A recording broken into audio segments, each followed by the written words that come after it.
if you hear any audio issues Okay. with the stream.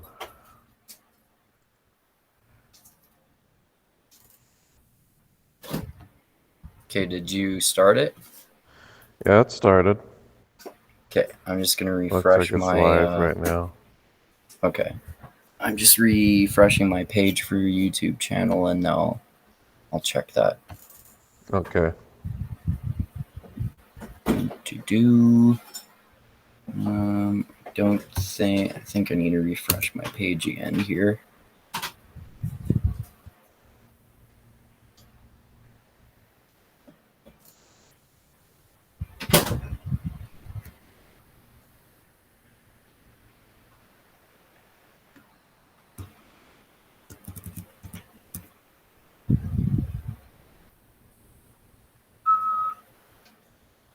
I still don't see it here on your YouTube channel. No, not yet. Hold Are on you a getting a second. call there? Yeah, Okay, hold on. I'll try to figure this out there. Okay. Video. There we go.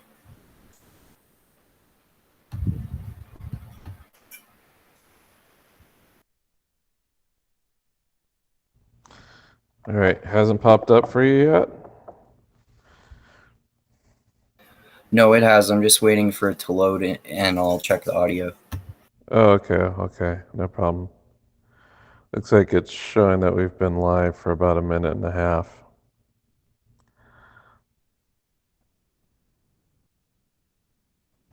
You got some apples taking a test of some sort.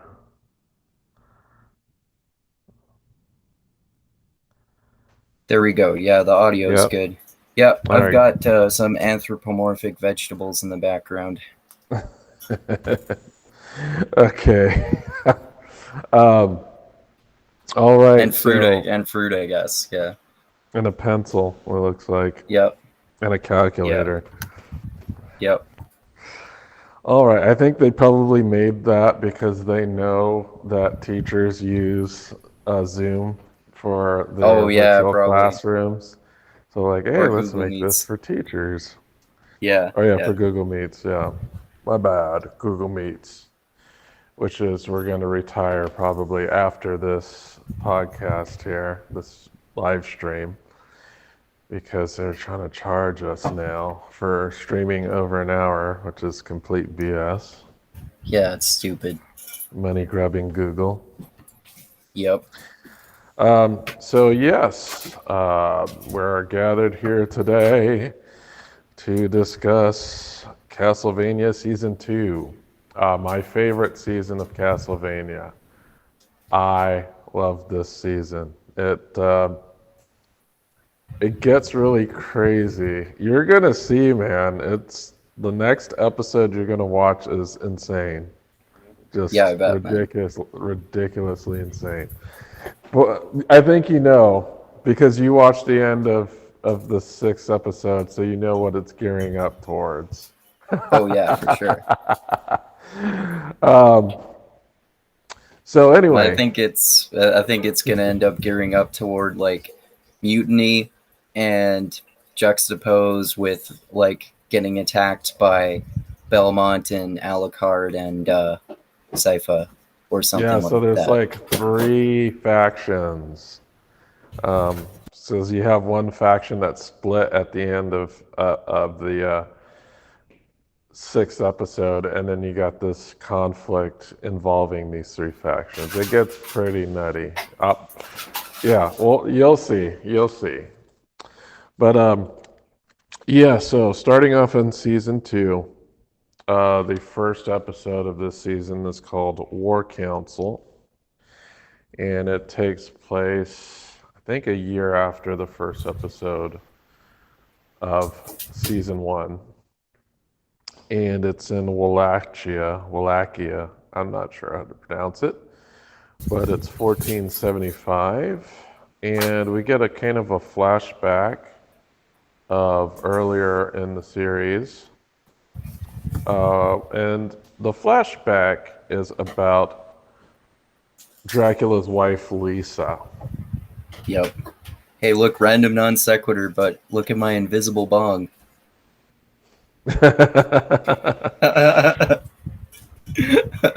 It's it's like Oh, it made my shoulder disappear. Ooh. okay. It's Sorry. like the program knows it's not a person. Yeah, it's funny. So we get to see the exact moment right before Lisa gets abducted by the church. Um, so she's helping out that older woman that we saw from the first season, and she has some type of cough that she needs to get well. And um, we see that Lisa is on her own. So Dracula is in fact traveling at this time. But Lisa does love that she was given this knowledge so that she can help people legitimately. So they discuss the previous wise woman that was in charge of the town. And apparently, in order to cure coughs, the previous wise woman used scrapings from her dried up foot skin and put it in a powder. Yeah. Lisa wonders how the town is still alive. Yeah. Yeah. Well, that gets into and this will be revealed more so very quickly. But this idea that's portrayed in the episode that Lisa is basically with the technology that Dracula has made available to her. She's pretty much like a modern day doctor, but they see all this science as devilry and magic. Devil engines, devil machines. Yeah. So next, she gives the woman what she calls mold. So in my mind, I'm like, oh, she's giving her penicillin, antibacterial medicine to help with the cough. So as she's ushering the woman out the door, a bishop, I don't know if he's a bishop at this point, but it's the same guy that got eaten by the demons in the first season. He shows up with a bunch of his priest thugs, and they go and bust into her house. They find her lab, and she pleads to them that it has nothing to do with Satan or devils, that it's just science. Yeah. So they bust up her house, and one of the things we find out, because how do they even know that she's operating in this house? Well, apparently the previous wise woman who was giving everyone foot scrapings ratted her out. Mm-hmm. Because of course her medicine is much more effective than the foot scrapings, and I believe that the wise woman got jealous that she moved in on her business. She was a straight up charlatan. Yeah. Snake oil salesman or a foot scraping salesman or saleswoman. Yeah, exactly. And it's ironic too because because helping people is working so well, they're suspecting, oh, she's helping people so well, it must be magic, she's a witch. Yeah, she must be in league with Satan. Yeah. Demon magic. Yeah. So as they're busting everything up and they're taking her away, she actually pleads with them, saying, if you do this, there's going to be great harm to them. And she's not threatening them.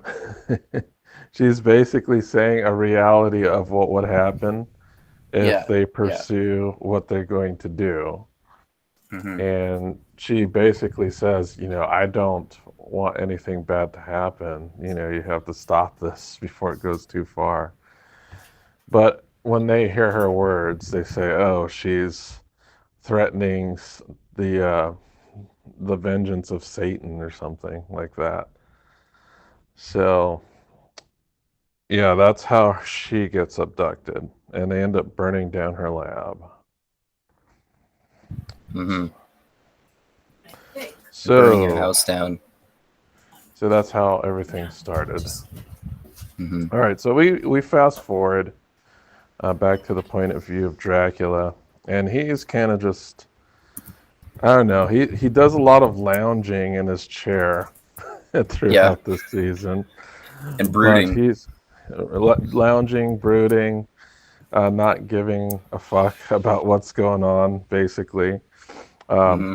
so he's in his castle, and the vampire lords have gathered in attendance, and he gives them his basic plan is that he basically just wants to take over Wallachia and give Wallachia to the night creatures and just have complete destruction wrecked on the city. Mm-hmm. So he tasks two humans to conduct this war. So we're going to introduce two characters here. We have Isaac and Hector, and these are what they call demon forge masters. So I'm going to give you a little aside here. Hector, the gray-haired demon forge master. There is a Castlevania game where you play him as the protagonist. Oh, cool. It is called Castlevania Curse of Darkness. Cool. Wait, And the like main which generation of system was that one on? that was for the original Xbox and I believe the PS2. Cool. So that one, interesting enough, the main villain of that game is Isaac, the other demon forge master. Right. So Cool. knowing those two pieces, like they play it much differently here throughout the series, but they do take some liberties with story and plot here. But we Okay. have Isaac and Hector. These two demon forge masters, and they're tasked to plan the military for them. After Dracula announces this, a vampire totally objects to humans running the war. Um, and I think it was Godbrand, right, who objects. The vampire played by Peter Stormare. Yeah. Yeah. He's such a like I He's don't my know if I favorite. He's my favorite vampire in this season. he's pretty He's awesome. just, I he's don't just know if I ridiculous. don't 100% know if I would have recognized his voice if you hadn't told me beforehand, but he does have a pretty distinctive voice. Like I could totally like I was picturing him like throughout the series whenever I see Godbrand. Whenever I think of Peter Stormare, it's almost as he's always sounds like he's half drunk. Yeah, yeah, he Like does. no matter what role he's playing, unless he's playing like a Russian mob boss, like if he's playing just like I don't know, regular dude, he always sounds half drunk, and that's kind of Yeah, he what does. Godbrand sounds like. Yeah. Well, Godbrand is just like a full-blown hedonist who just likes murdering people and drinking and and trying to have sex with anything that will have sex with him, Yeah. as Carmela says. Carmela? Well, No, it's what's her name? actually Isaac. So when Godbrand objects to the humans running these things, Godbrand says, "What the hell is that?" You know, in his Godbrand voice, and then Isaac replies, "Godbrand, you've never met anything you didn't immediately kill, fuck, or turn into a boat." Yeah, exactly. Yeah, yeah. And then Godbrand calls Hector a bigot and says, I like boats. I'm a fucking Viking. We're supposed to make boats out of things. Exactly. I don't know. There's a lot of humor in the second season. Yeah. Well, Um, like all that what you mentioned before I started watching it too, all that like all those barbs between what's his name? Belmont and Alucard. Trevor. Trevor Yeah, Belmont and they're, Alucard. Yeah. yeah, they're going at each other, but it's funny. It kind of seems that it's not extremely serious.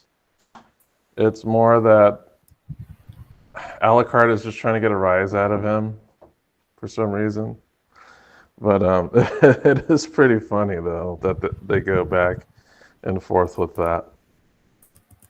Mm-hmm. Um, one thing that the two humans wonder is why us? Why are they chosen to run this war? And when they ask Dracula, and Dracula says that the vampires simply see humans as livestock, Mm-hmm. like the vampire lords. But you guys, you hate humans and you understand them. And Mm-hmm. that's why they must die. So Dracula and the two human forge masters have an ideological, I would say, they share an ideology, whereas they have true hatred for the human race. Yeah. Whereas the other vampires are like, oh, they're just food. You know, we don't hate the humans. They're just food to us. So, Hector, we get a flashback from Hector, and I guess Yeah, his it's origin interesting. revolves around because he seems really empathetic when it comes to, like, I would say that Hector is the one that has more empathy, and we see that throughout the series where he prefers humans to be under control rather than completely eradicated. And Dracula kind of has different ideas about what he wants to do with the humans. But Dracula needs Hector, so he'll tell him basically anything he wants to hear. Yeah. But Hector has a flashback, and he brings a dog back to life, and he goes into his home. We hear screaming, and then presumably, I think he kills his parents or Yeah. whoever his caretakers were. I don't know if they were his actual parents or not, but it Yeah, seems that, that's pretty strong. That's pretty strongly implied. Yeah. yeah, it's strongly implied that he murdered his guardians. I don't know if they were his parents or what, but he killed them. And then after that flashback, we get a look at the city that we ended in season one, Targoviste, and the speakers are getting ready to leave the city. And Saifa comments that this is her first time being on her own apart from the speakers. Mm-hmm. And there's a little bit of social awkwardness here between Saifa and Trevor because Saifa is actually being very vulnerable with Trevor, and Trevor doesn't really know how to handle it. He's kind of, I would say, kind of callous when he's responding to Saifa when she says like she's lonely and she's not specifically like very comfortable in her situation. Mm-hmm. That's actually that's kind of a similarity between Trevor Belmont and Dracula in a way. They're both pretty cynical, and it takes a lot to encourage them to like do anything. Yeah, they do kind of have that similarity, right? They're both jaded cynics. And we can kind of, Belmont, his name was ran through the mud, and Hmm. he kind of had a similar treatment from the church. They kind of imply that there's been similar treatment. So we had him being excommunicated, even though he was actively trying to help the church. And then we have Dracula, whose wife was killed by the church. So they share. Hmm. We do know in the very first season that Trevor says, "Oh, I hate priests," and he probably has a very legitimate reason for hating those priests. Yeah, for sure. So Well, they and all, like you were saying in our chat for season one, like the priests and the church in general are certainly not portrayed well in this series so far. no, not at all. I'm trying to think if there's any redemption for the church.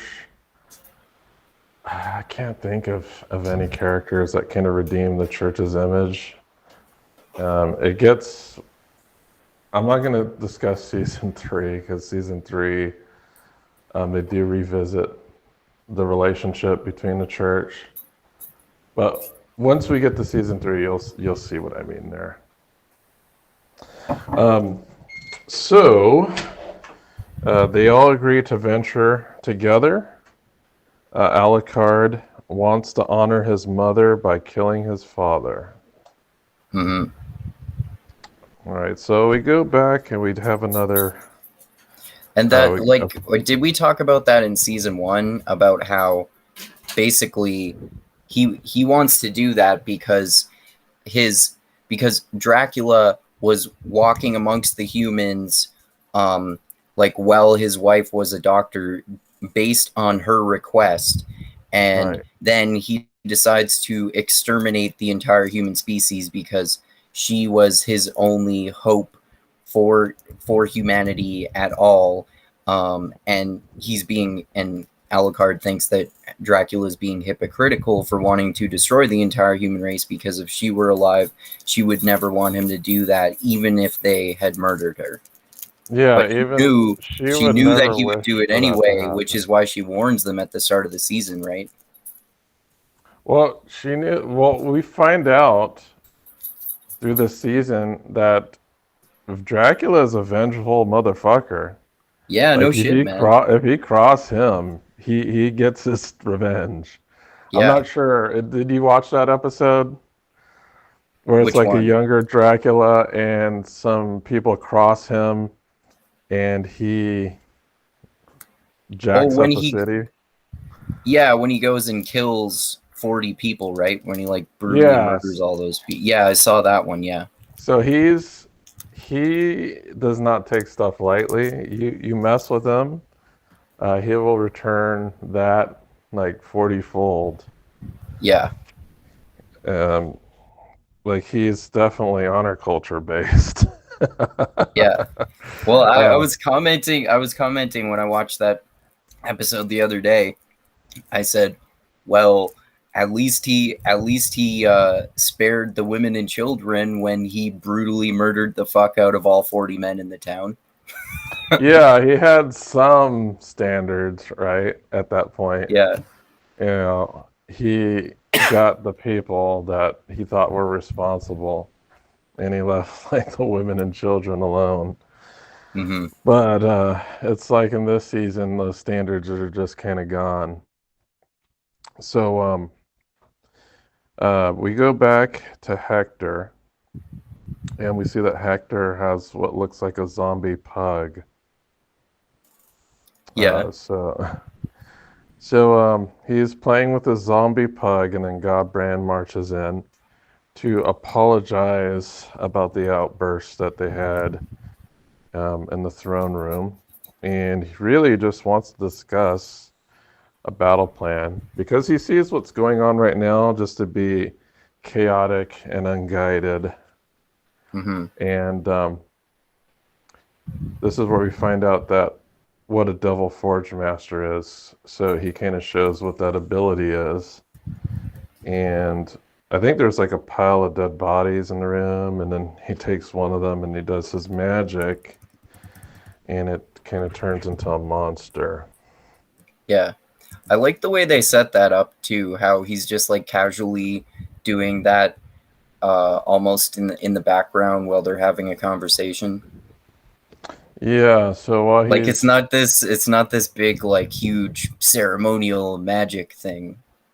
yeah, it's a routine to him. It's like he has to do this so much and so often that he's able to multitask that while he's having a conversation about what their approach to the war is. And of course, Godbrand is going to him because he knows that the humans are the ones in charge, so he's going to try to influence how they're going to run the war.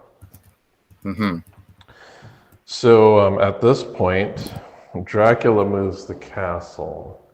One of the things I will note, that little polygon thing that he uses to manipulate the castle, that little thing is the save point for Symphony of the Night. So whenever you save the game, you have to save it using that thing.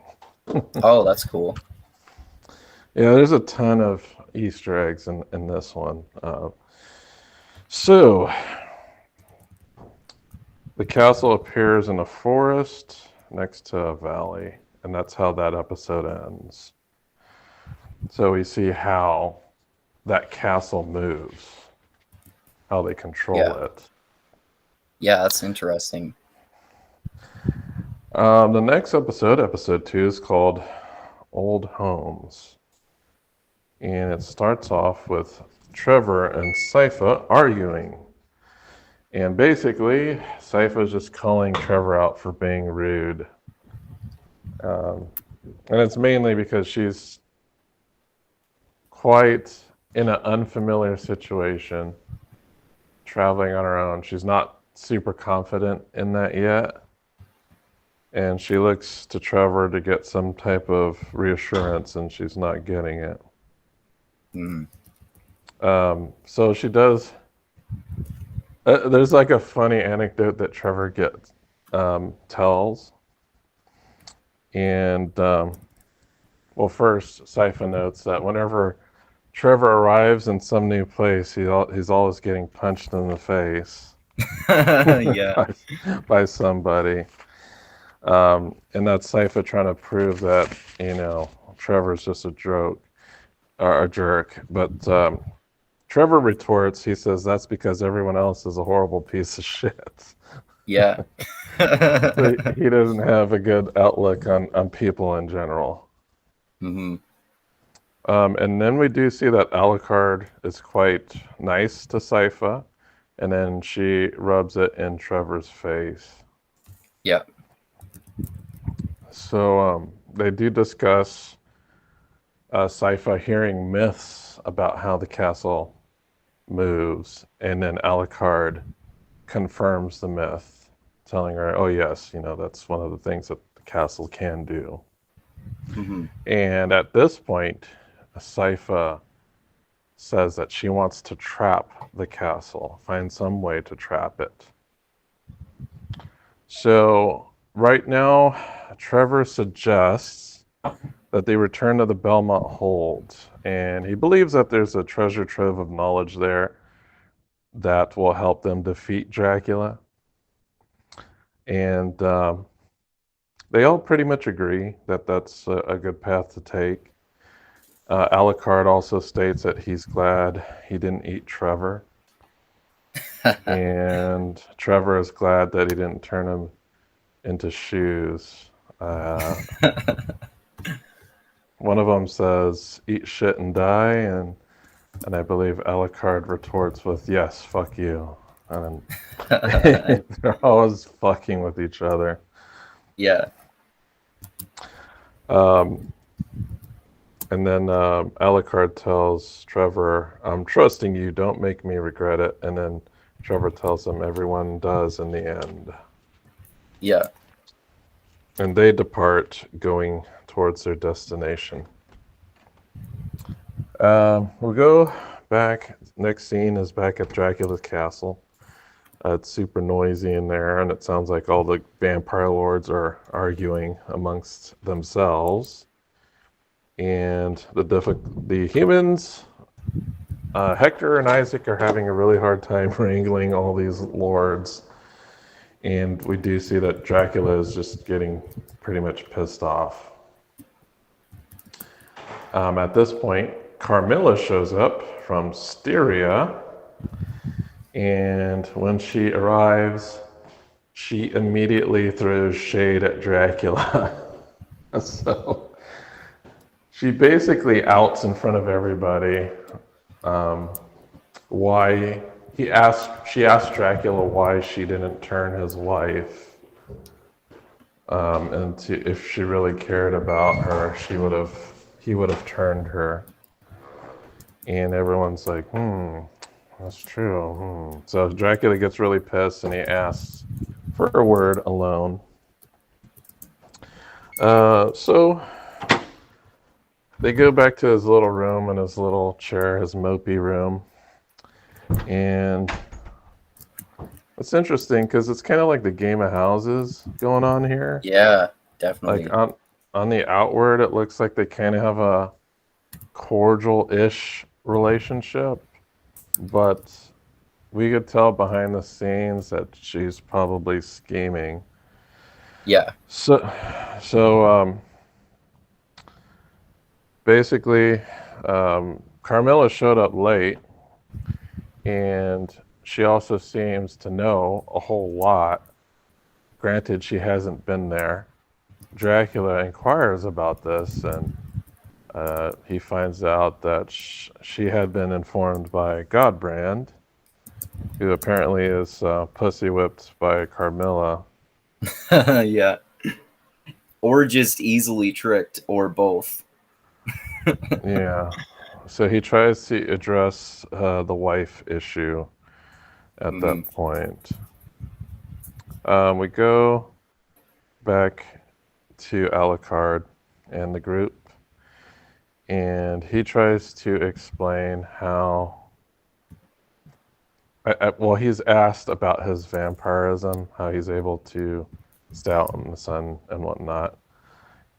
And that segues into him talking about how his mom and dad met.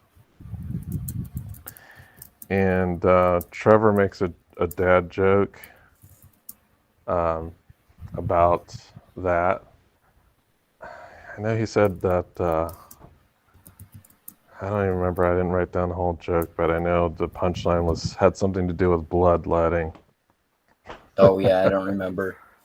Yeah, I don't remember it either, but bloodletting being, a super unscientific way to, because, okay, I remember the joke. It's because she wanted to learn how to be a doctor, and Trevor's like, what? Did he teach her bloodletting? Because he's a vampire. Dad joke. Yeah, right. So Dracula, he explains that Dracula, all of his knowledge is scientifically based. And while his mother was out, he was traveling the world to experience what humans were like. Right. And at this point, Dracula's excuse to destroy basically all humans, he uses Lisa as that excuse. We do see that they look into some histories. Well, at least Alucard starts talking about some histories about Dracula's scientific prowess, and the books that he read these histories from. He said that they were made from human skin, and he had like these Leonardo da Vinci-esque type of machines and plans, and plans to block out the sun eternally so that vampires can rule the world. But at that point, they hear something. I think Alucard says, "Did you hear that?" Oh, no. Trevor says, "Did you hear that?" And then Alucard answers with animals humping away in the undergrowth. But apparently, it was night creatures that show up.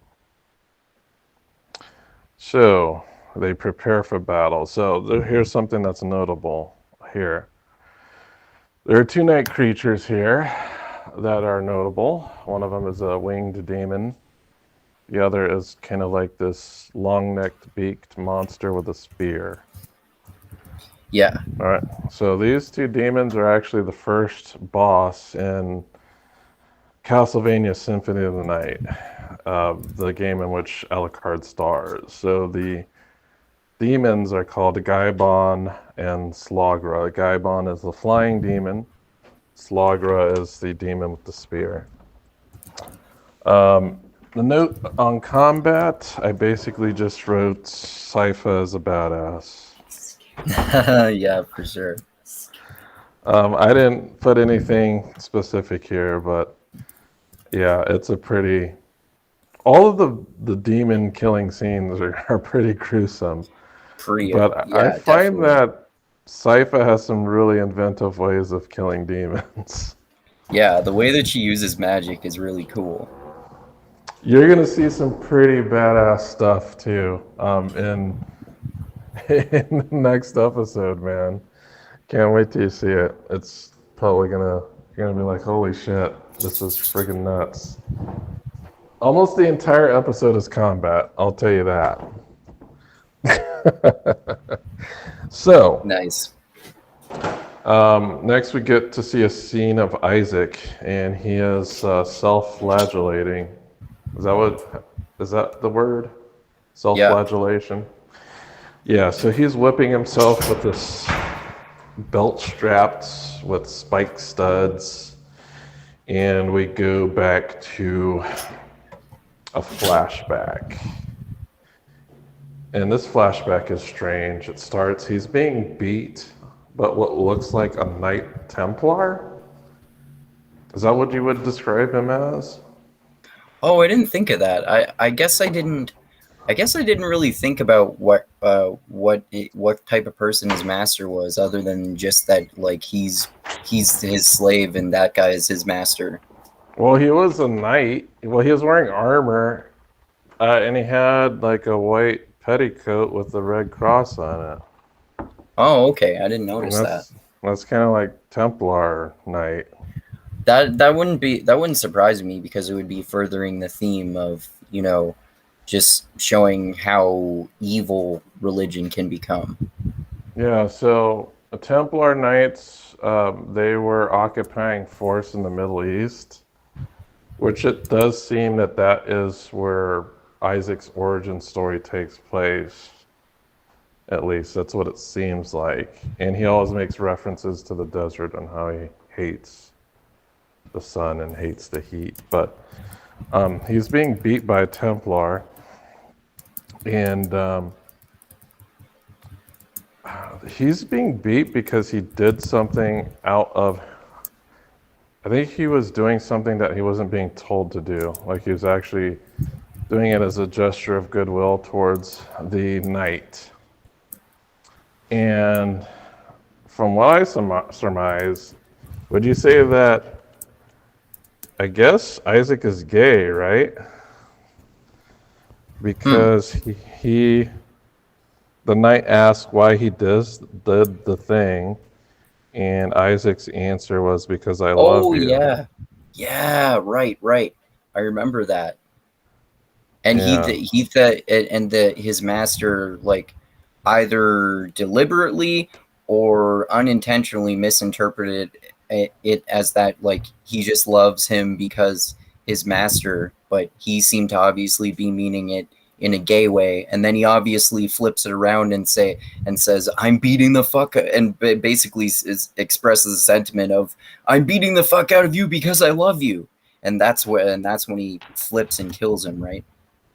Well, he also says that never mention love to anybody else. Yeah. So, like, they're keeping it secret.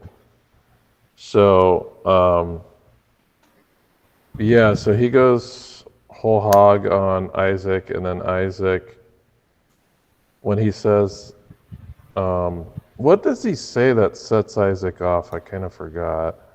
I didn't write the notes. Mm, He says I something don't as in that I don't I'll never remember. love him or something like that, or he kind of flips the whole y- love angle and Yeah, says, yeah. I forget what exactly he says, but yeah. yeah, it's something terrible. So Isaac flips out, and I think he he kills the Templar, right? Yeah. So next we go back to the present, and Godbrand found some defeated night creatures. There was like one on its last legs, and it basically died um, on its way back, which kind of raises their hackles a little bit because they these are kind of like scouts, and they saw that these things they got pretty messed up. So they know that there's somebody out there that can handle these night creatures. We see that Isaac is continuing to beat himself, and Godbrand inquires about that, and he says it's just something he does for discipline. Uh, Isaac starts to carve up the night creatures, and we do see that Isaac's motivation is that he wants a pure and clean world, which means to be devoid of humans, because he feels that humans are dirty. Yeah. Because Basically. he does the self-flagellation as a cleaning ritual as well, to cleanse himself. He Yeah. doesn't see I think anybody else as devout, or at least up to his sufficient. standard, so that's why he Yeah. kind of has a horrible view of humanity in general. Yeah, definitely. That seems common with similar characters I've seen like that in other Dan movies or books. Brown. Like there's a yeah, that's the one I was thinking of in that Dan Brown book, that guy who self-flagellates himself. He seems to have a very similar worldview, right?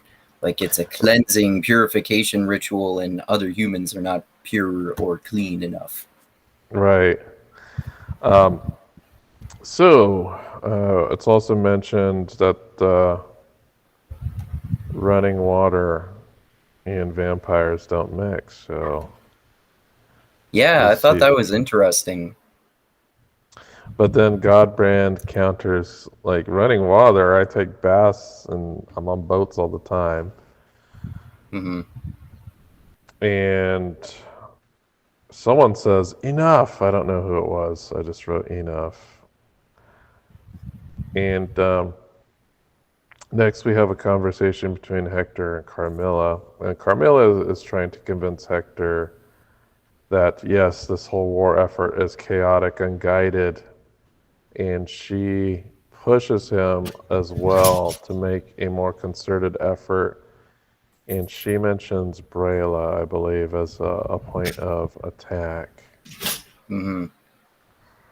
All right, so Yeah, next we, that's another thing that I don't think has been revealed yet at the point where I am in this season. Why she has this obsession with that? Because I think there's more. There seems to really obviously be more than what she's revealing for why she wants that place in particular to be attacked. More than just the strategic reason she states of blocking the river or something like that. well, in episode 6, she kind of shows her hand on why she picked Brayla. So I don't know if you remember that or not, Maybe, but maybe I haven't gotten to that one yet or to that yeah. part. So they discuss that they believe that Belmont and Alucard were sighted at Gresham. And right offhand, it seems Carmilla is really afraid of the Belmont name. Hmm. Like, that name makes her nervous, so to speak. Hmm. All right, so we're getting into the next episode. It's episode 3, Shadow Battles. In this, I wrote, we find a young Hector. He takes a dead dog, turns it into a zombie, and takes it home. It seems like all of his flashbacks revolve around caring for animals, bringing them back to life. Yeah. So we go back in the present, and it seems that Carmilla is fascinated by the Forge Master's abilities. And she talks with Hector, and she's worried about Dracula's indecisiveness. Hmm. You know, they're always complaining about the chaotic nature of the war that they're waging, that there's no structure, no plan. And she herself wants to investigate the Belmont hold. Hmm.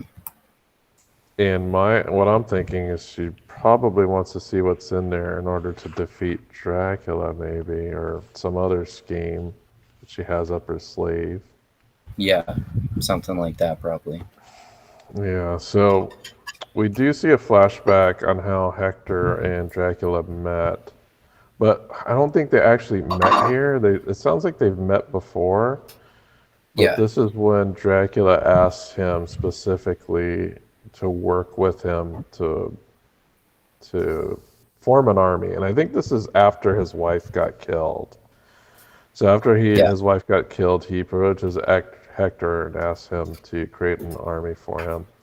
And this is where Hector expresses kind of his wishes, and Hector definitely doesn't want a genocide. He just yeah. wants the humans quarantined and to be made harmless, not to be able to cause damage to anybody else. Hmm. That's very different worldview from Isaac. They kind of like Isaac has the brutal version where he wants the genocide. Hector does not want the genocide. He's more of a empathetic character here, even though he's working with Dracula. It's almost like he's working with Dracula to curtail like his evil tendencies. Yeah, yeah. That's a good point. Yeah, So at this point, Carmilla specifically asks for Hector to assist with convincing Dracula to attack Brailla and to have like a more focused and planned effort for this war. So we go back to Trevor, and he reminisces about his childhood and Belmont Manor. They finally arrive, and the place is pretty much decrepit and abandoned. We find out that Trevor had been on his own since he was 12. So the whole incident where they got excommunicated and burned out of their um, their home, he was only 12, and I believe he was maybe the only survivor from what we've understand, because he's the only surviving Belmont. There are no other Belmonts. yeah, So I think he was the only one to survive that incident. At this point, Alucard says that he's surprised that he had more of a childhood than Trevor. yeah. And Exactly. and Trevor retorts, and your dad is fucking Dracula. So he Yeah, had exactly. he had a he had a better childhood with Dracula as a dad. That's quite depressing that Yeah, yeah, Trevor's had such a bad upbringing. Uh, yeah, so finally, they find the entrance to the basement, and it looks like it's some type of door that's blocked by magic. We also find that Trevor doesn't know. He's been down there, but he doesn't know how they got in and out. Sypha takes a look, and she's able to figure some things out. And she actually does a spell and um, I think everyone looks at Trevor and he's like, I didn't know it was a fucking magic door. And it looks like Alucard was able to read some of the stuff on the door. It's like, oh, it's if you translate this, it says it's a magical door of death. I'm like, maybe that was just to scare people. That's what I think. But Turns out that it um, was. yeah, so we find out that the Belmonts originally came from France because Belmont doesn't sound Romanian at all. We got to Right. remember this. I believe this takes place in Romania, well, in the region that is now Romania. So, the first ancestor that came over from France was Leon Belmont. There is a Castlevania game that stars Leon Belmont. The game is Okay. called Castlevania, I think Lament of Innocence, if I'm not mistaken. It was one of the first 3D Castlevanias where you're not running through a side scroll plane. Oh, But okay. yeah, I believe it was on the PlayStation. I think it was the first PlayStation. I'm not sure. Yeah, I think it was PlayStation 1. Okay. Uh, so we get to see the giant archive located under this Belmont estate. It's just a giant freaking like library.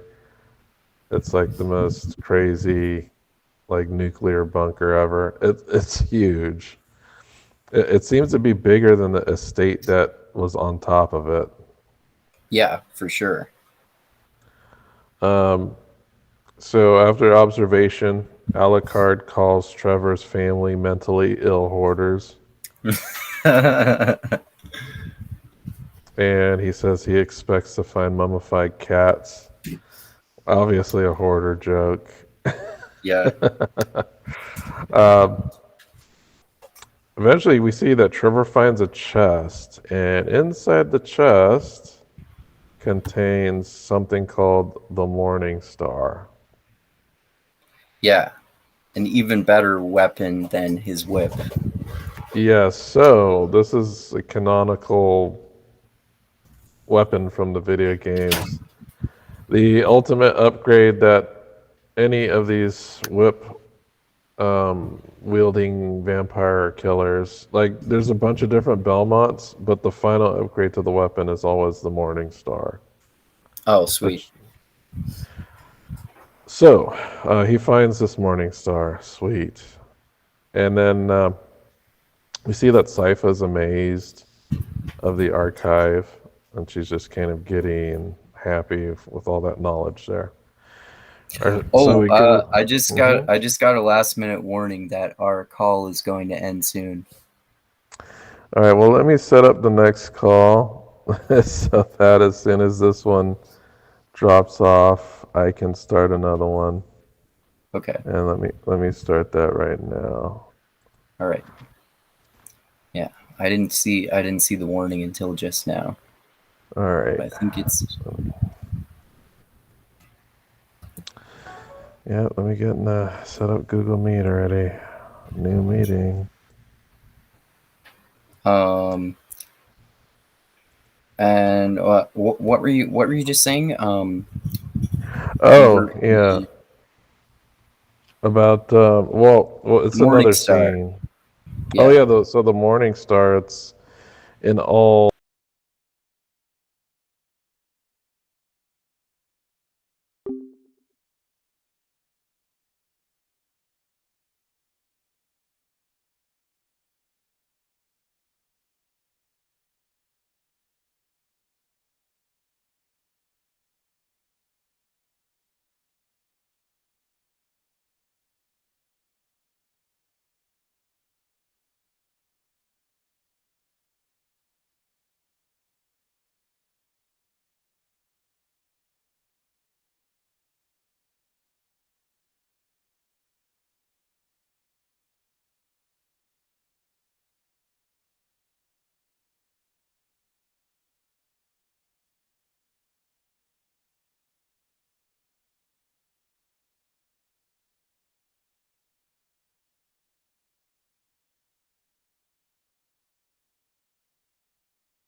Oh, there we go. Sorry about that.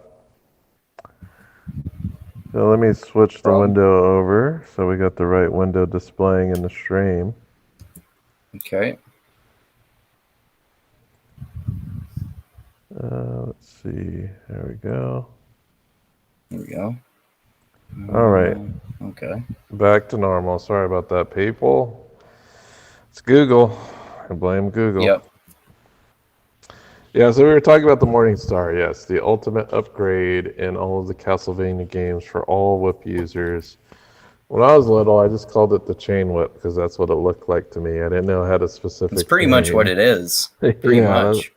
It's a chain whip with a little spike ball at the end of it. So, next scene, Godbrand has a question for Dracula. And his question to Dracula is, what will they eat if they kill all the humans? Pig's blood. Yeah, that's Dracula's suggestion. And Godbrand tells him that pig's blood gives him diarrhea. Gives him the shits. Gives him the shits. And then Dracula is just pissed about being questioned about it in general. Yeah. So Godbrand leaves frustrated, and he exclaims, "The old man has lost his mind."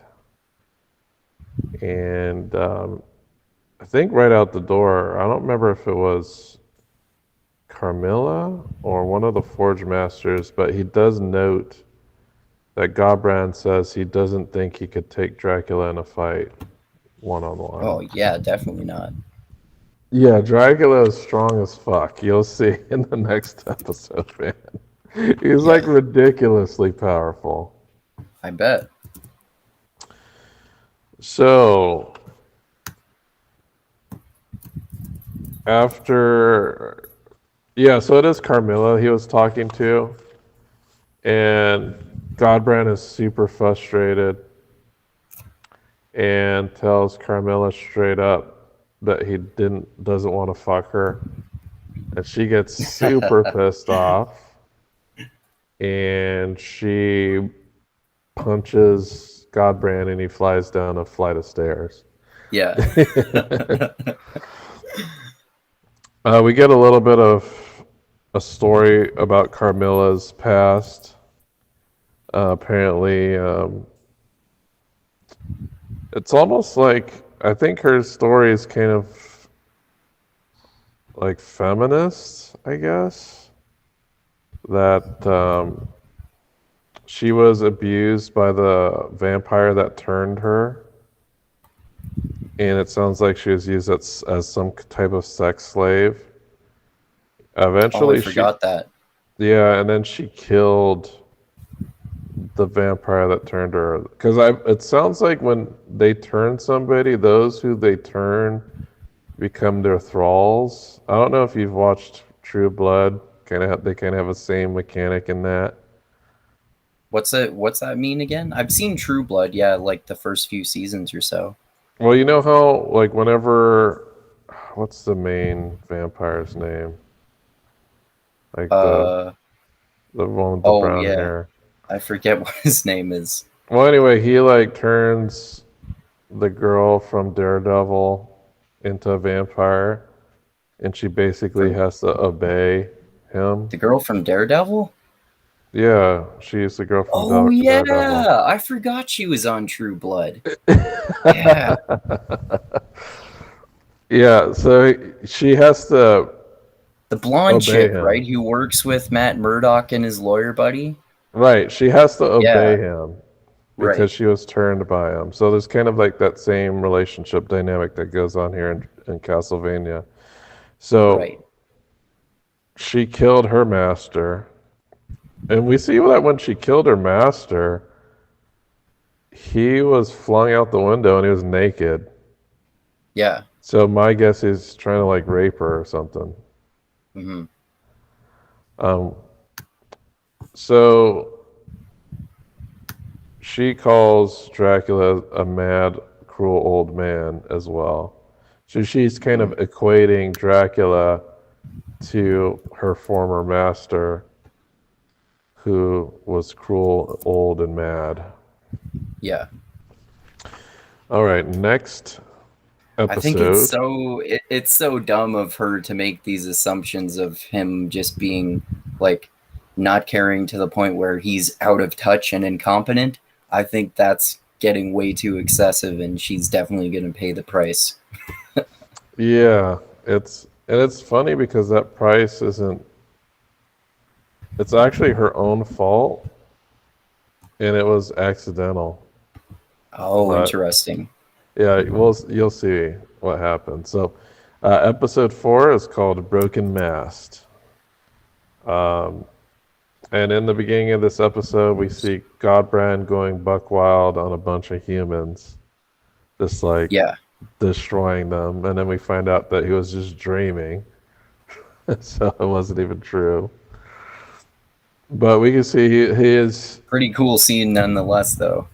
yeah, he's just taking out humans, beheading them like a super vampire. And then at the end, he stands on a boat, of course, because he's a Viking Hmm. vampire. And he wakes up. So these are the type of dreams that give him pleasure. So we can definitely Yeah, see that he's bloodthirsty. definitely. And while they're in, we cut back to the Trevor and his crew. They're back in the hold and they find the magic mirror. And Alucard kind of explains what that mirror is for, and he says that it's for communication. Right. And for some reason, Trevor calls Alucard a cockwart. I'm not sure why. That's such a funny insult. Trevor, we find out that he was named after one of Leon's companions named Trefor. Trefor. Trefor. I think, forgot, did he say he was from England? I forget. Well, I don't, yeah, he said it was from a Oh, different yeah, I think country. He wasn't so. French. He wasn't Yeah, French. I He think was so. like from some other country. I think I like think it might have been Germany England. or Yeah, Switzerland or something. something. Yeah. But he says, and here's a personal note. I think Alucard sees like Trevor and Sypha getting kind of close, and it seems that he's kind of getting jealous of that relationship. Oh, you think so? I didn't even notice that. Yeah, because there's like this one scene where I think Trevor tells Sypha a joke and she laughs, and then it cuts to Alucard, and Alucard gives Trevor like the evil eye for that. Oh, okay. And then there's another conversation later that kind of cements that, but I don't think it's in this episode. It might be. But next we cut to Carmilla, and she's trying to convince Hector that Dracula's wife was nothing more than a pet. Right. Trying to convince Hector that Dracula is not mentally stable. Yeah. And she convinces, or at least attempts to convince Hector that eventually Dracula would betray him, which is actually true. I don't know if it's in this episode that we get to it or the next. Yeah, I think it is this episode. But she kind of hits the nail on the head here. She kind of knows that it's not in his nature to play nice with the humans. Oh, yeah, of course. So at this point, Carmilla directly tells Hector that she plans to basically overthrow Dracula, in a sense. Hmm. And so there's that, and then we have another flashback here, and it's Dracula's attempt to recruit Isaac into the war. Yeah. So we find that Dracula um, saved Isaac from getting his dick chopped off. What? I didn't remember that. Yeah. I don't know exactly what was going to happen with Isaac's dick, but that was one of the comments that Dracula made. Okay. So it's kind of, we see that Isaac owes something to Dracula. Okay. And Isaac, he knows that what they're going to do is dangerous. Isaac says that he has no fear of death, and he says that death has always sounded peaceful to him. Yeah, that's interesting. His perspective, even though I ultimately disagree with it, is very interesting. Yeah, it's very different. He's doesn't have he's less human than definitely less human in nature than Hector. Mm-hmm. Hector pulls more human, and Isaac is definitely doesn't have those empathetic feelings. Yeah, for sure. Uh, so next thing that happens, we cut to Godbrand, and I think they're about to feed Godbrand, and someone pulls out a pig, and then Godbrand's like, "Fuck no." Godbrand doesn't like the pig blood, so instead of indulging the pig blood, he wants to attack a nearby town. Yeah. So, the mirror, we find out that the mirror is a portal. I'm not sure. I just wrote that in there. I don't know if it was Dracula saying it or someone else, but Dracula is lonely, and we see him strolling through the castle. He confides with Isaac and tells him that he thinks he's losing the confidence of the War Council. And because it seems that Dracula and Isaac are much closer, we do see more conversations where they confide in each other. And it seems that Dracula and Hector's relationship is more transactional. Mm-hmm. But Dracula does tell Isaac that he lied to Hector about not committing genocide. Yeah. So Carmilla was right that he's not going to stick with his word. Oh, right. That's what you meant earlier. I forgot that that's what she was talking about when she was saying that Dracula would betray him. Mm-hmm. But it's not like Hector knows what's going on between Isaac and Isaac knows Dracula's true motivations. Isaac is completely in line with Dracula's way of doing things. We know that it seems that Isaac is of everybody, he is the most loyal to Dracula. Yeah, He has for sure. complete loyalty and complete faith in him. Mm-hmm. And Dracula admits to Isaac that he says to Isaac, "You may be my last friend." So it's almost the only person that Dracula seems to really trust is Isaac. Yeah. So we see the vampire lords going buck wild in a nearby town. The War Council vampires just go and they kill a bunch of people. They feast, they raid a nearby village, and it's slaughter. Yep. We go back to Trevor and his crew. Asaifa again is expressing her loneliness to Trevor, and instead of being a dick, Trevor offers his dusty old sheet to share with her. Sypha actually discusses Alucard's personality with Trevor. She says that she finds Alucard to be a sad and empty person. And she finds that Trevor's ability to laugh is comforting. Mm-hmm. So, this is one of the things I think that Alucard was sensing, and that's one of the things I think that Alucard is jealous of. Okay. All right, so we're going back to the vampires. Godbrand walks in on Isaac complaining about things. Isaac is hitting himself with his self-flagellation. Again, he's expressing his disregard for the way that the war was going and that we definitely need battle plans.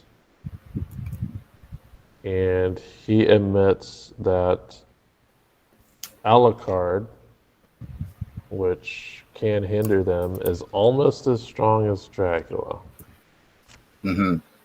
Which means that Alucard is probably stronger than any other vampire there at the War Council.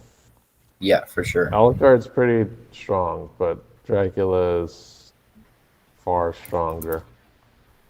You'll see. Yeah.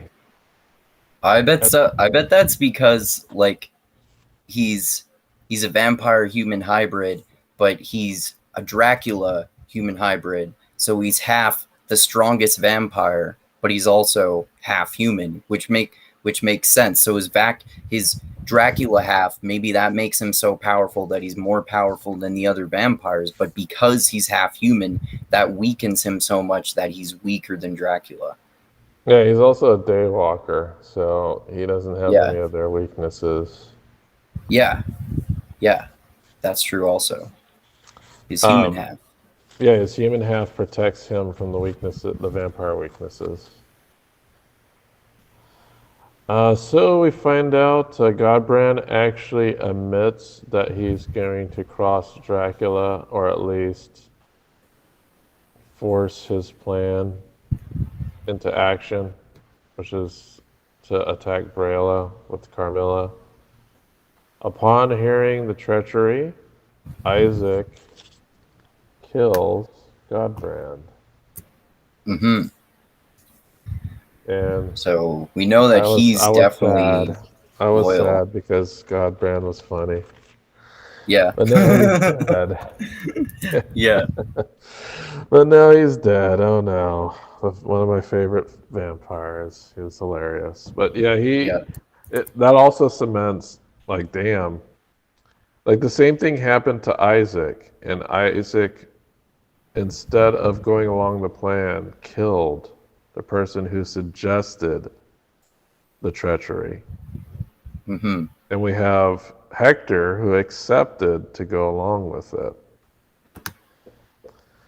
So, yeah, this definitely plays out. Well, you'll see more of these interactions and how totally different Hector and Isaac are. They're both these demon forge masters, but their dispositions are so different. Yeah, totally.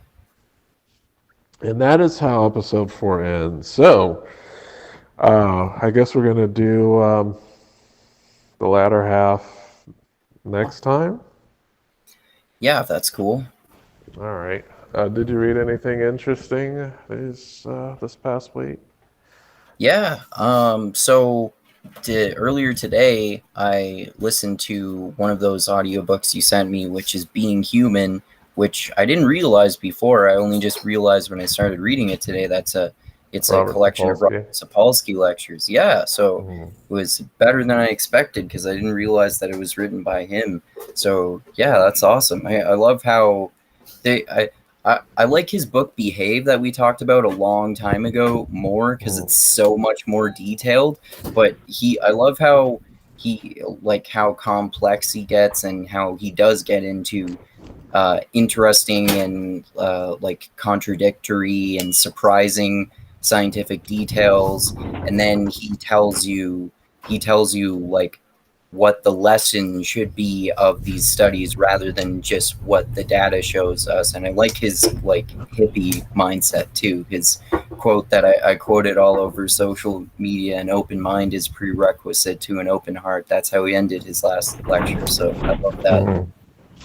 Yeah, that sounds like it's a good piece of advice. Yeah, for sure. I have not listened to that one yet, but I am looking forward to it. And Yeah, was it's there pretty anything awesome. else that you got through? Yeah, um yesterday I listened to I was telling you that I listened to Altered Carbon. Mm. Who Yeah. did the So sex I thought scenes better, Nevernight yeah. or this one? Oh, I think Nevernight they're actually a little better because they're pretty explicit. They're pretty fucking explicit in this one. They're pretty close, but they're even more so in Nevernight, I think. I love how deep they go into the sci-fi in the books Me too. because Yeah, they. that's one of the things I was telling you earlier.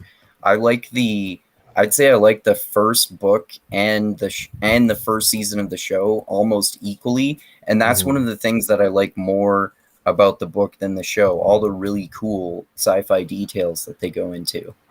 Yeah, like one of the details I loved was like the chemical interactions, Yeah, how they neurochem. affect, yeah, the neurochems and how like the wife had her own version of neurochems and um, there's no flashbacks in the book. The first Yeah, season that's is true. chock full of flashbacks, and also the oh, what's the main Takashi Kovacs. Yeah. Takashi never had a relationship with what's her name, Trollquist Falconer. No? Not in the book. You Oh saw yeah, that there yeah. was no Yeah, yeah, yeah. relationship there. That's one thing. Yeah, that's one thing I was mentioning like a long time ago. I was mentioning that that's one thing I liked more about season one of the show. Actually, I thought that was interesting. The That flashbacks. yeah, the flashbacks and that whole relationship between Takashi and the Falconer, One thing I didn't like. and all the flashback stuff with his sister too. They go into that a little bit more in season one of the show than they do in the first book. Oh yeah, there's definitely some flashbacks, but the sister's never a villain in the book. Yeah, that's true. Like the main villain is like some conglomerate leader, like, but they replaced her in the show with the sister. Hmm. And I thought the sister thing was like, oh, that's kind of weird. Like they're gonna fight I each thought it was other. I thought it was really interesting. I like that in the show. Oh yeah, the sister was hot, but man, I thought it was strange that a sister Yeah, would want to kill her brother. You know, because he but betrayed her. yeah, but not like I don't know. It's just weird. Yeah. I would say, yeah, there is some definitely good stuff about the show. I'm not saying the show's at all bad. The first season is awesome. Yeah, I, I would say like I like season 1 a lot more than season 2. I like season 2, but I like season 1 a lot more. But I'm very interested to read the next books cuz to see how they compare cuz you were saying that they get very different sometimes, I think, right? yes, quite different. Like the first book just seems like a cyberpunk noir type of book or series, right? Like he's a detective-ish type of investigator. Yeah. They kind of throw that out the window in the next two books. Oh, okay. You'll see what I mean. Um, like Okay. it's very different. Cool. Um, I like it when series do that. The yeah. like one series that I've been reading recently that does that a lot is, as we've talked about, is the Enders, the different Enders game series. Oh Even yeah. if you just look at the first main one, like the first book in comparison to the rest of the books in the main series are totally different, right? Yeah, it'd be like WTF. Like the Yeah. comparison is like, are we reading the same book here? Yeah. Or like, are these the same characters? It's like they evolve so wildly past the first book that even just the premise of the first and last book are so wildly different. Yeah. You know? Yeah, definitely.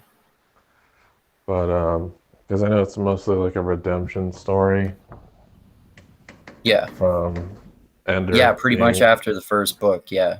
yeah, it's just Ender's just trying to redeem himself from being, they call him Ender the Genocide or the Xenocide, right? Xenocide. Ender the Xenocide. Xenocide. Yeah. So he's trying to clear his name, and he's, even though it's not really his fault, because he wasn't told what he was actually doing, but he's still He was trying to make tricked into amends. it. Yeah, he was Yeah. definitely tricked. But like, yeah, they he melds minds with the alien queen now, and yeah, it gets pretty crazy. The I was book. just talking about Xenocide a little bit in the video that I recorded yesterday for my channel. Because I Oh, you was, did? yeah, because my video yesterday was called Love and Hope Are Better Than Truth, Richard Rorty versus Xenocide and Sam Harris's Scientism, because the character, the biologist Quora in Xenocide, she says something like that physics proves the moral importance of all living, all life in the universe. And I was thinking, wow, that's just textbook scientism, which made me think Yeah. of Sam Sam Harris because Harris. because he's a religious fundamentalist about science, and it made me think about how I love my favorite pragmatist is Richard Rorty, and I love his argument that he makes in his book called Philosophy in the Mirror of Nature, where he talks about how love and hope are more important values to pursue than truth. Mhm. So I talked all Yeah. about that yesterday. But But yeah, Xenocide, that was the book with the girl that was tracing lines in the wood or whatever, right? Wasn't there a girl that was tracing like lines and planks of wood or following the cracks or whatever? Did we lose connection?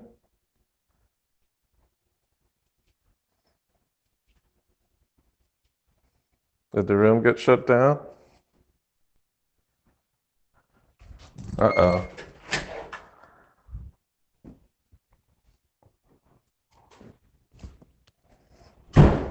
Must have happened. Yep. Nope, no, we're still in. He left.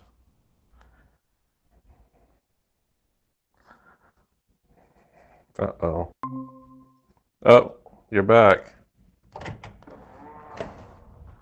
Can you hear me? oh, am I? Yeah, you're Okay. back now. Oh, okay. Oh, there we go. Yeah, my internet cut out for a minute. Oh, okay. Yeah, I didn't hear a lot of what you said there in the last minute or so because you were getting all robot-y on my end because my internet was cutting out. Oh, I was saying that Xenocide is the book where the main villain reads cracks in the wood planks on the floor. Mm-hmm. Yeah. Yeah. Very interesting. I guess that's how she talks to God or whatever. Yeah, she's a God very speaks to interesting her. character. That's the examination of the concept of religion in that series is very interesting too. Mhm. That's one thing that's often done in very interesting ways in science fiction and fantasy. Like in Right. Stormlight Archive, there's a very interesting, and in Mistborn, Brandon Sanderson examines the subject of religion in very interesting ways in both of those series. Yeah, that's for sure. Yeah, its affects how it's used. Using it as a weapon. That's what Kelsier does. Yep, for sure. Um, so was there anything else you got? Yeah, I read and took a lot of notes on the other day about a book because I want to do a video series about it, and it's called Nietzsche and Philosophy by the obscure French continental philosopher Deleuze, who I've done videos on before, and back when I used to often do philosophy deep dive chats with Chief Keef, aka Tim Keefe. We did a whole series called Delusional about Deleuze's opinions on other philosophers, and we also talked about his book called A Thousand Plateaus. So obviously, this book is about Deleuze's thoughts on Nietzsche, and he makes a lot of really interesting points about a lot of Nietzsche's ideas, and it's mostly just explaining Nietzsche's ideas in very interesting ways. And then sometimes he points out criticisms of some of Nietzsche's work too. So and it's great. It's great because it helps me understand Nietzsche a little bit more, but it also helps me understand Deleuze a little bit more, which is why I love doing this, and it's a thing that I learned from Tim Keefe when we used to talk all the time, that a great way to learn about a particular philosopher is by seeing other philosophers' opinions about them, in addition to reading their own work. Yeah, being able to Sometimes see. other philosophers, even if they're being critical of a philosopher, they can actually explain that philosopher in a more concise way. Especially if we're talking about like obscure French philosophers, like I enjoy, which are notoriously difficult to understand. Yes, yes, I know what you mean. Yeah, Gotten through two Foucault books, super pedantic. yeah, yeah. Uh, Definitely, it's definitely. And like he's the type of Deleuze is like even more that way. really. So Deleuze writes like one sentence, like chapters instead of paragraphs. Base, basically, he'll like he'll go for in like one paragraph, in especially in A Thousand Plateaus. He'll oh wait, no, Tim and I didn't do a series on that. I read that book, but we did a series on his book called What is Philosophy. I Mhm. It's funny that Maciej, aka Polish Christian Bale, he sent me an ebook, or yeah, an ebook copy of A Thousand Plateaus a long time ago to read Uh, before I read anything else by Deleuze, and this is apparently like his magnum opus and his most complex work. So I didn't know what the fuck he was talking about for a large portion of the book. Like, he'll go in one paragraph from starting to talk about language to talking about like sea anemones and biochemistry and evolution, and then go to like technology and culture and prison, and then by the time I'm done that paragraph, I'm like, what the fuck was that paragraph about? I don't get it. yeah, I know what you mean. Like, I don't know. It's like Foucault. It just makes me want to. I know there's like profound shit there. It takes way too much work to get that profound shit. Yeah, You know yeah, what I mean? often. It's like Jesus. That's why it makes it easy to strawman obscure philosophers like that, because people just look at it at the surface level, like public intellectuals who I criticize all the time, like Jordan Peterson, for example. They just look at it at the surface level and they think, oh, this is fucking dumb. Well, it's because you haven't taken the time to examine this phenomenally fucking complex and pedantic shit that they're saying, which does have really Yeah, profound stuff in there. yeah, kind of like CRT, I guess. Yeah, yeah, as you've Yeah. been telling me Oh about yeah, it recently. makes you hate white people. It's like, I didn't, that's not what I read. Didn't say anything Well, about hating white people in there. yeah, like the more I learn about philosophy in general, and like learning more about critical race theory from you, the more I learn about these things, the more it seems like a lot of this, like identity politics and shit like that at universities, seems just like wokeness corruption of philosophy and social science in general. Yeah, it's the same concept. Like, I could not find the power plus privilege theory in any of the CRT stuff that I read. Right. Like, they don't say that only white people can be racist. That's not something I found when I was reading CRT. So I have That's no just idea who that's came up with just that shit. that's the stuff that like teachers like mine in my quote unquote sociology class slash social justice indoctrination class would would make statements like that and then back them up with like, instead of in our other classes where we would talk about like papers by philosophers in philosophy class, in her class we would talk about like articles from the New York Times or some obscure tech website or something, not like anything actually academic that other academics would actually study in universities. So Right. because this journalist said this on this website, I'm going to teach my children a whole course about this. Yeah, it's ridiculous. Well, not children, they're adults at college, obviously. Oh man. Yeah. So was there anything else that you had read? Um, yeah, I've been reading this really strange and confusing book. That it's super long too. It's like 1150 pages, but I keep reading it because every day at least one thing happens that makes me think, holy fuck, what? And then it's called IQ 84, and it's by this Japanese author named Haruki Murakami. So I wonder if some of it might be like some of the reason it's so well, at least some of the reason that it's kind of confusing sometimes might be translation issues. I'm not sure. But just in general, it's a very weird and bizarre and kind of confusing book. But it's also extremely like interesting the more you know about it.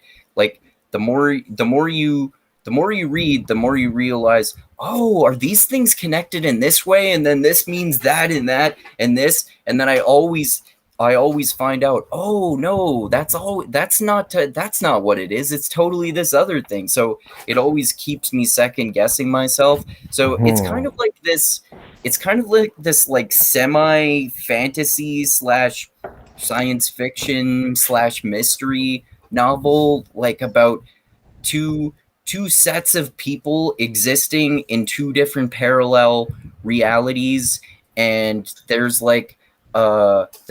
kind of a love story in there too, and it's related to this cult with a pedophile leader who ritualistically rapes young girls. But it turns out to be totally like, even that turns out to be very different from what you expect. And then there are also these magical creatures involved that they call the little people, which I envision as like tiny little tiny little midget people, like 6 feet tall, like fairies in some way or something. And they're somehow involved with like doing magic for this cult when the cult leader ritualistically rapes young girls. So it's like they're forcing these things to happen for both parties with their magical powers, and they're doing it for some sort of cosmic reason. So it's just What a weird book. and weird, and it's just such a weird mystery that always keeps me second guessing myself that I'm gonna finish it, even though it's such a long book. What's it called? It's called IQ 84. RQ 84? Mm-hmm. Okay. And you also read Things Fall Apart? Yeah, I read that. That might have been last week, but yeah, I read that one recently. I think I was telling you. I think it doesn't seem like there's that much of a story in it, but I really like it mostly from an anthropological perspective, seeing all the very Yeah. different like cultural differences in that main character's life. Yes, that's the most interesting part of how super interesting and different the culture is. Hmm. And I know if this is not the wrong book, I think this is a book I've read, but is there a scene where a child is set to be sacrificed to like the forest or something like that? Because they I don't thought remember. because the child was evil or something. Like there's some weird cultural thing where children don't, like when babies are born, they're not named for a while. And I remember Hmm. the main character had like a bunch of wives too, right? Yeah, I do remember that. Yeah, And he like traded cattle. That was like his livelihood. yeah. Yeah. Yeah, like the culture is so strange and weird, and then like the authority of like the witch doctor type characters that they have, and all the Yeah. weird mysticism and religion that surround their culture. That's what I thought Yeah. was super interesting about it. It's like, wow, they live like really different lives than we Yeah. do. Yeah. It's very, very interesting. Yeah, I love all those cultural differences, and like you mentioned, like all the mysticism and the weird rituals that they do. And it's that seems like a thing in kind of like tribal cultures in general, and Paleolithic cultures, at least like novels I've read about characters in Paleolithic cultures too. That seems to be a common thing. Like you're having a problem, go and consult the shaman, and he'll trip on drugs and then tell you what the gods tell him. Yeah, because I know, if I'm not mistaken, the main character gets like exiled from his village or something like that. Yeah, I think something like that. Yeah, because this book was actually pretty. I was doing some research into this book, and it was actually pretty famous when it came out. It was said to be pretty groundbreaking. I think it was written in the 60s or 70s. Oh, okay. Yeah, that book is pretty old, but I could see it being groundbreaking for that time. yeah, because of the perspective of the character and who, Mm-hmm. it was kind of no one had seen um, a POV from an African tribesman that was entertaining to read, I guess, Yeah. or novel, like it was a novel idea. Yeah. Yeah, for sure. But yeah, was there anything else you'd read? Um, Not anything else recently that I can think of off the top of my head. Okay. Well, I didn't read much. I've been going slowly through Watt, Path of Daggers. I How did far are you? finish. I'm like to chapter 24. Okay. I finished the Harry Potter series. Oh, nice. So, what do you think of it overall? Fifth book is very good. Well, sixth book. It's the seventh book. I don't know. The last book is very good. I actually watched the first movie, like Deathly Hollows Part One, as well. Oh, Um, okay. I like how I had suspected that Snape wasn't as bad as I thought he was, and it actually paid off. So I'm like Yeah. happy that I predicted that. And it's not. It was the movie that gave me that prediction, not the book. Oh, yeah? Yeah, because there's some parts in the movie, like okay, for instance, when he makes that oath with what's her name, the crazy bitch, Lestrange.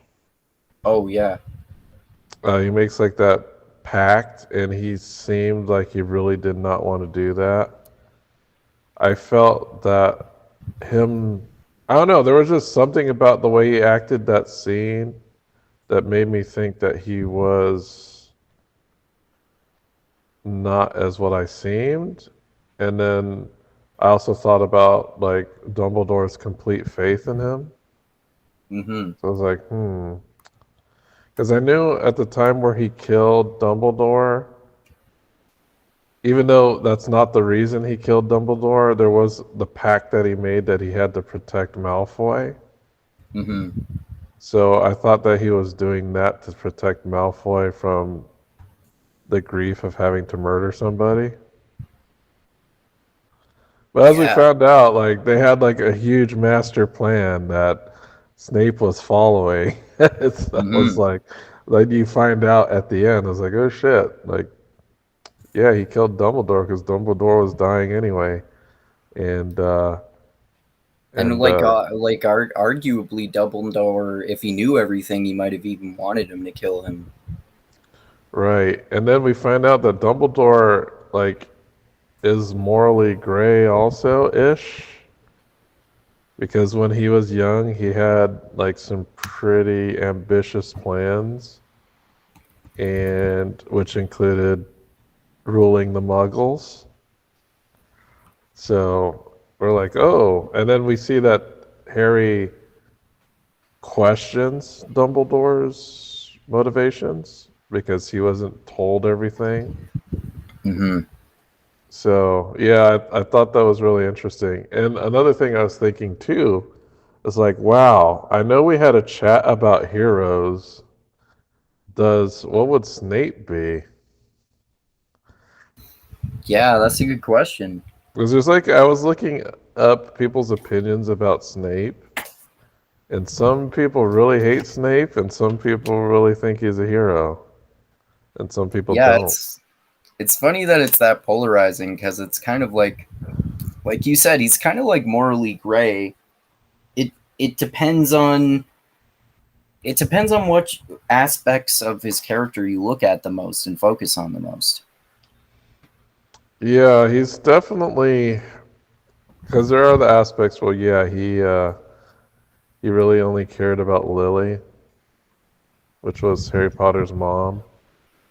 Hmm. Didn't care if James, and he was a Death Eater as well for a time. Yep. So, and he also had negative views of Muggles and things like that. But eventually, he made an oath to protect Harry because of his love for Harry's mom. Hmm. And we got to see that how their relationship started and why he hated James so much. These are like really interesting themes that are so often brilliantly explored in fiction, that just the idea that, bro, morality is complex. Sometimes people have to make impossible decisions and there are no good options. And Yeah. also, keeping secrets from people to protect them almost always ends badly. And that's funny too, because I'm just thinking about the first book and how black and white the world seems. Like, oh, these are the Yeah, good guys and these are the bad guys. And by the end of the series, you're like, wow, like all of these characters had some motivations that weren't wholesome, including like Dumbledore and well, I guess Dumbledore because he's kind of like the main like driving positive force of the book. exactly. But we see even his motivations are questionable at times. So it's like, huh, they're making this a little bit more complex, aren't they? Yep. So yeah, I got through that. I really enjoyed it. I thought the ending was interesting. And it was like, damn, it seemed like the world was just falling apart, at least the wizarding world in the last book. Like they were Yeah, on the run and hiding in the woods for the most part exactly. because Yeah. Comes a Ministry of long Magic way fell. from comes a hell of a long way from, hey, once a year at school there's going to be this epic struggle between Harry and Voldemort near the end of the year. Yeah. So you had a lot of characters died in the last book. Hmm. So you had both Tonks and Lupin died. One of the Weasley twins died. Oh Um, yeah, I forgot that. It's been so long since I've read it that I forgot which characters died. yeah. So I know in the end, like they said that 50 Hogwarts people die at that battle. Oh Um, wow. yeah, I think Bellatrix Lestrange got taken out by Weasley's mom, if I'm not mistaken. Yeah. Okay. Yeah. But yeah, lots of death and destruction in that last book. It was quite surprising that they went in that direction.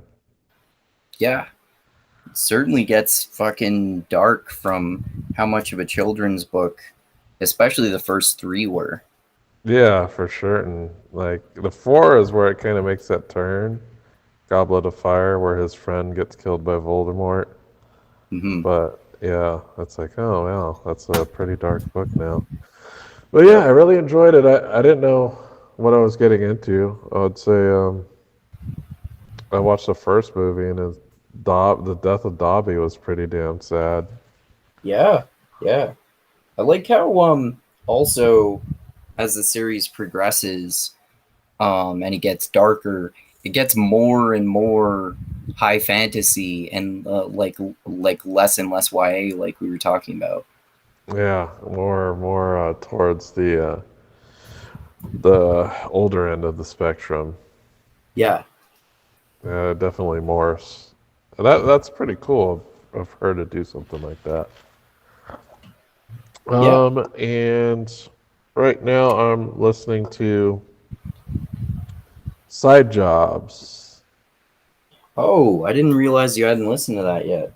I had not. I didn't have an audiobook of it, so that's why I hadn't gotten into it. Oh, But okay. I actually think Briefcases is better than Side Jobs so far. You know, I don't remember which stories are in which book, to be honest. I just remember like some of the individual stories. I could tell you. So, okay, Briefcases is Wild West, Lucio, the Bigfoot saga, Molly, and her doing her own thing from her point of view. That's when you get the Molly POV, you get the Butters POV, you get the what's the mob boss guy's name? Oh, shit, I can't believe I'm forgetting his name. Uh, It's super stereotypical mob boss name Baroni, too. Capone, Oh Marcone, yeah. Marcone. Marcone. Yeah, Marcone. You get his Yeah. POV. I thought the POV chapters were more interesting in Briefcases. You get the dog POV, That was you get super his interesting. daughter's POV, and you get his POV all in the same event. Um, That one was great. Yeah.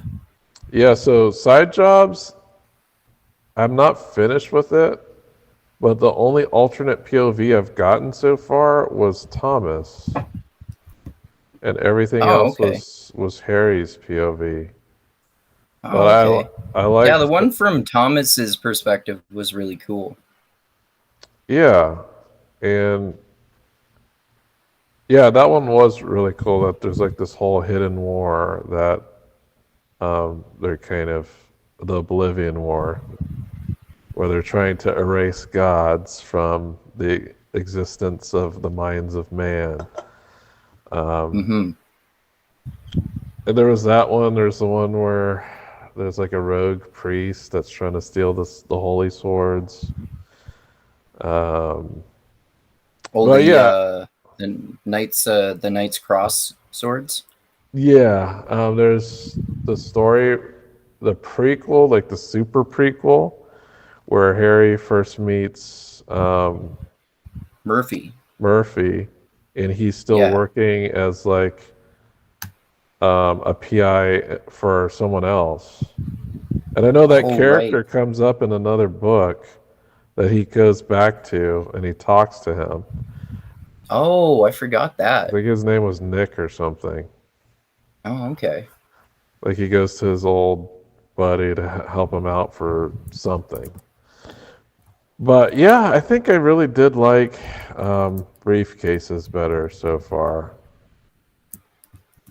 We just had a bunch Okay. of interesting POVs from the other side characters and some really juicy like stuff that was super relevant to the main stories. Right. So, well, I haven't gotten to Aftermath yet, so I'm still Oh, working through it. yeah. I'm still That's a working good through one. it. But yeah, right now the one I'm reading, they're like chasing some person through a carnival. I'm not finished with it yet, but I think I only got a couple hours until I'm done with Side Jobs. Okay. Well, that's about it. Didn't get terribly into any of the books, but yeah, Harry Potter's the only thing that I completed the last time we talked. Okay. All right, so So, oh, did you mention how far you are in Path of Daggers? chapter 24. Okay. How many chapters are there in There's that only book? 29 chapters in Path of Daggers. Okay. Yeah. So, next week we'll talk about the second half of season 2 of Castlevania, right? Right, yeah, we can get into that. And then we'll see how far along I'm in Path of Daggers. If I'm not far along as we want, then we could probably start on the second Sword of Truth book. Cool. Yeah. Yeah, like I was saying, like it takes me longer to read physical books, and I think I have a physical copy of it, but since I like to experience series in different mediums when I reread them, it won't take me long to read that because I'll listen to an audiobook. Oh, this Sweet. chat's about to end soon now. 5 minutes, yeah, 5 minutes. So let's go ahead and do our plugs for the day. All right.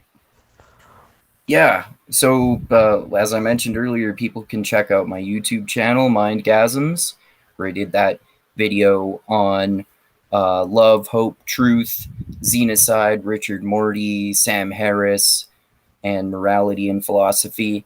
And tomorrow, Dusty and Tubin, aka Chris James, and I are going to talk about we're going to talk about the recent news about Julian Assange's apparently convicted pedophile accuser admitting that he lied in court about Julian Assange telling him to hack things that he didn't actually tell him to hack.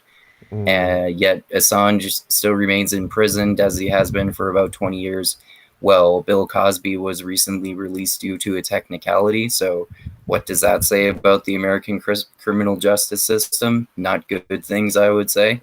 No. And yeah, people can check out my blog if they want to, which is mindgasms.bplifetime.com. And I publish chapters of the novel that I'm writing, short stories, poems, blogs about a lot of the ideas that we talk about, morality, philosophy, culture, etc. And I'm on the social media, Facebook. Dusty's got my Twitter there, Instagram, Andrew Mindgasms, and Facebook, Andrew Meitzer, Meintzer is the last name. All right, and just to wrap it up quickly, because Google's going to shut us down, next week we're going to do the second half of Castlevania Season 2, which is probably my favorite half of the entire series. And I can't wait till you get to that episode. I just want to hear what you have to say. All right, Nice. so yeah, good night, everybody. Thanks for joining us. Please like and subscribe. And if you have any thoughts, put them in the comment section. I'm always willing to look through everything and reply. So yeah, if you have any questions, hit us up. You see my Twitter handles in the description. I don't use it much, but follow it, DM it, and all that other crap. And you guys have a good night. All right. Adios until next time, everyone. All right. See ya. And we'll be getting kicked out in about 2 minutes. Okay. All right, Did you just man. end the call? Well, it's going to end automatically anyway. But You want to yeah, just man. talk until